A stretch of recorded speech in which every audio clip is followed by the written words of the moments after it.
Good afternoon. I would like to welcome everyone from our management team here at Utopia General Hospital to today's presentation on the NDNQI, Nursing Sensitive Quality Indicators, and the effect they have on job satisfaction.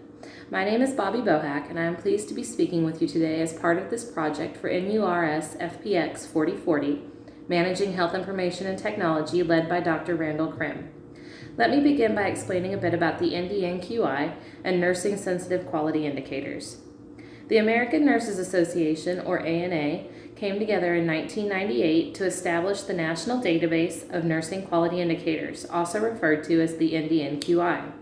As discussed in an article written by Sage and Harris in 2018, the goal of the ANA was to gather evidence that would help to increase the knowledge nurses had access to that was connected to elements that, quote, reflected the structure, process, and patient outcomes of nursing care, end quote. Essentially, they wanted to gather as much information as possible that was both specific and sensitive to nursing and show how the facts they gathered could influence and improve the care nurses were giving to their patients. Considering that the data they were collecting was specific to nursing and improving the quality of care given doing so, the term Nursing Sensitive Quality Indicators was coined as a label for these elements of care that could be impacted by nursing practice. These nursing sensitive quality indicators can be divided into three categories: process indicators, outcome indicators, and structural indicators. As described in an article by Honor et al. 2020, process indicators look deeper into the nursing process and evaluate nursing interventions and patient assessment. Nursing job satisfaction can also be part of this category. Outcome indicators focus on issues such as pressure ulcers or falls, for example, because the development and outcome of these are dependent on the quality of nursing care a patient receives. Structural indicators were also highlighted in the journal piece by Honor et al. And delve into the skill level, education, and certifications of the nursing staff.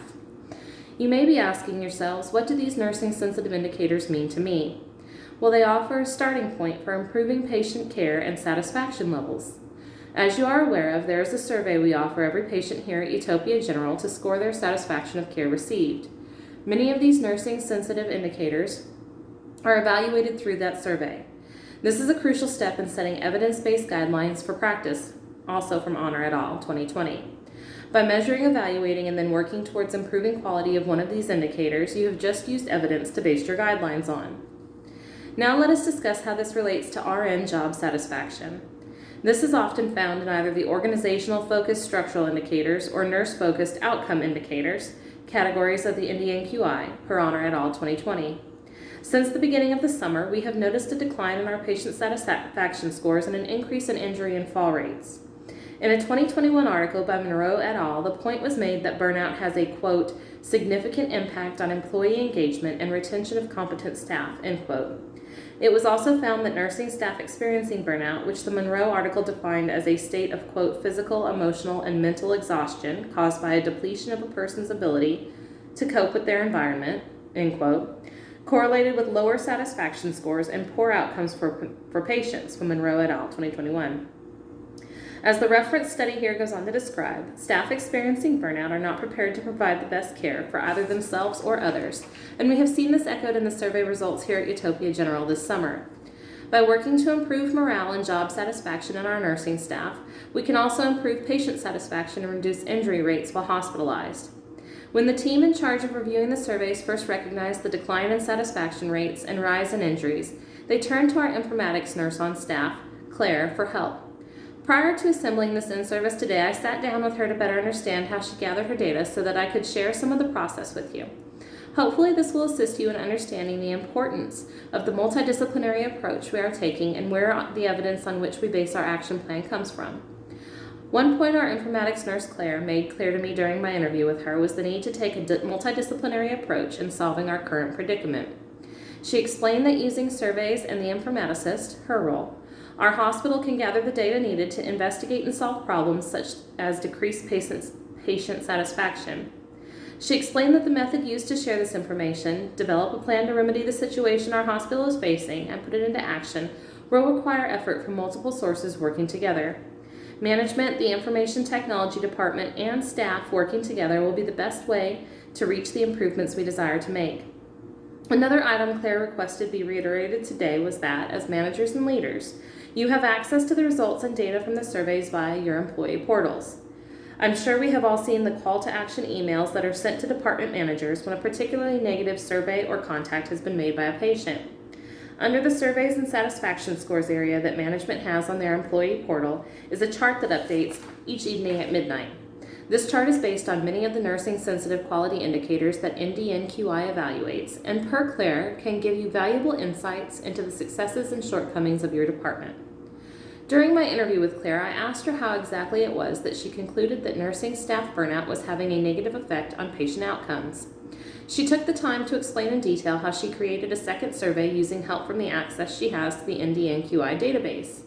She sent this survey to our nursing staff, which you are also probably aware of, with the understanding that all responses were anonymous.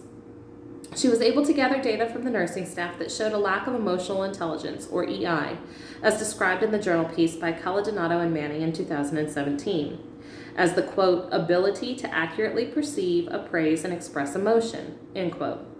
The article further goes on to detail EI as assisting with the ability to continue to find motivation and empathy for others when faced with frustrations, from Caladonato and Manning in 2017.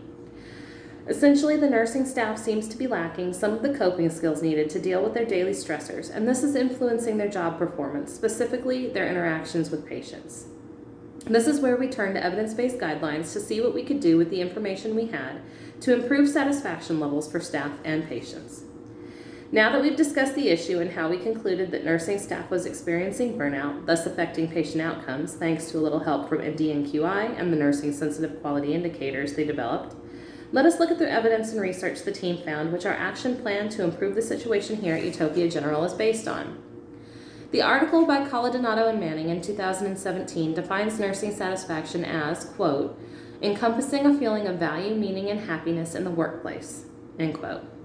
It goes on to describe how nurses that are happy with their jobs experience increased morale and are more committed, as well as linking this increased level of satisfaction to higher quality of care delivered and better patient outcomes.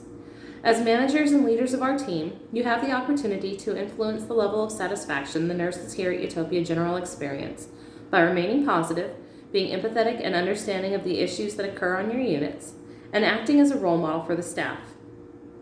As you can see, improving how our nurses are functioning at their job requires you to be the best you possibly can be at yours.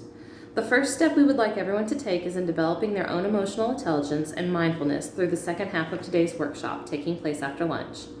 The study detailed in the article by Caladonato and Manning showed that when nurse leaders had better developed EI, they were in turn better equipped to develop positive working relationships with their staff.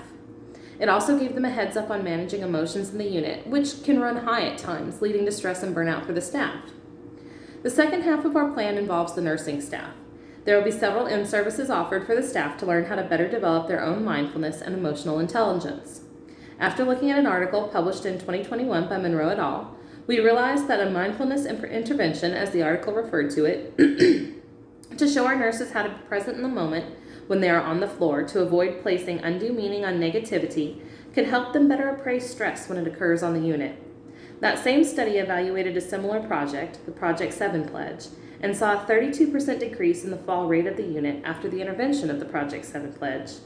To put it very simply, happy nurses lead to safer patients. Hopefully you can see how utilizing techniques framed by our involvement with NDNQI and backed up by evidence-based guidelines can help bring about positive changes. As we work to strengthen the mindfulness and emotional intelligence of the staff to conquer burnout, we look forward to seeing a decrease in patient injuries while admitted to our facility and an increase in job satisfaction of our nursing staff. By providing continued data and updates via anonymous surveys of both staff and patients, we can continue to use NDNQI data and guidelines to refine our efforts and increase the satisfaction levels of our staff and patients. Working together as one team, using evidence-based guidelines, we can make a difference for everyone that comes through the doors here at Utopia General. Remember, the tools you need are available through your employee portals. The resources mentioned today will be listed there for you to peruse at your own convenience. And feel free to come to any of us with thoughts or questions you may have as we work to enact this new plan. Thank you for your commitment to these efforts and your time today.